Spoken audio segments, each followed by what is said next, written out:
Alright, so the bus yesterday that had the traction control lights on, well, I made some headway on it. Here it is. Yeah, in order to work with the Bendix system, you need to be able to speak with it, which is the AcComm. You can't just do, on this model, you can't do a soft reset with a magnet like you can on others. Yeah, so let's get on the bus and show you exactly. Alright, so the steering wheel has what's called a steering angle sensor, or S.A.S. It coincides with, let me get a flashlight, kind of see it, it's the Bendix.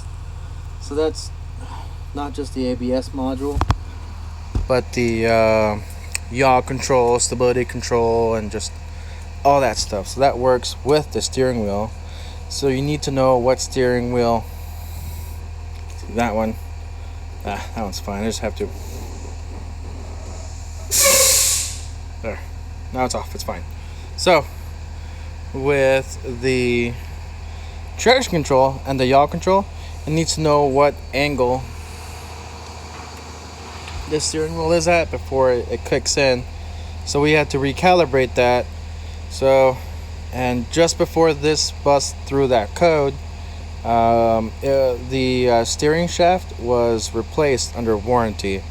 So the steering shaft, whenever it's changed out or anything with the steering system, you have to do a recalibration, especially when it has traction control, which, you know, you just learn this stuff as you go, I guess. But yeah, just some follow-up, because I look for stuff like this online and it's never there. So